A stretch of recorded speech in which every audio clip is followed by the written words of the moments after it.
मिरजेत सुरू असलेल्या अवैध मटका व्यवसायाविरोधात बातम्या प्रसारित होऊनही हा काळा बाजार आणखी जोमात सुरू असल्याचे धक्कादायक वास्तव समोर येत आहे। यावरून संबंधित अवैध मटका चालकांना आता कायद्याचा किंवा खाकीचा कोणताही धाक उरलेला नाही का, असा संतप्त सवाल सामान्य नागरिकांकडून उपस्थित केला जातोय।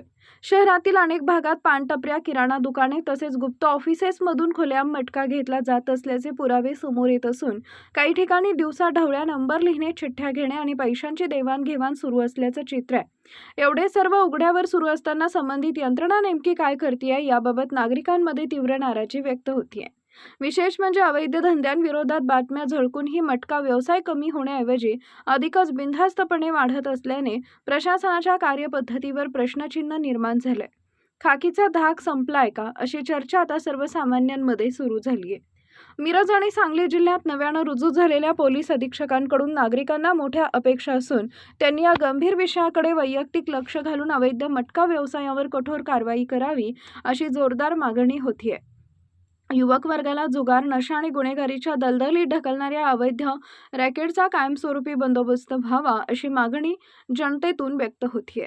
दरम्यान पुढील भागात मटका धंद्याचे अवैध बुकी अड्डे, गुप्त ऑफिसेस, संबंधित ठिकाणांचे लोकेशन, व्हिडिओ पुरावे आणि संपूर्ण नेटवर्क जनतेसमोर आणण्यात येणार असल्याची माहिती समोर आली आहे। या संपूर्ण काळ्या साम्राज्याचा पर्दाफाश करण्यासाठी विशेष मालिकाच प्रसिद्ध करण्यात येणार असल्यानं अवैध धंदे चालवणाऱ्यांमध्ये खळबळ उडाली आहे। मटका बंद झाला पाहिजे, युवक वाचला पाहिजे, हीच आता संतप्त जनतेची ठाम भूमिका बनली आहे।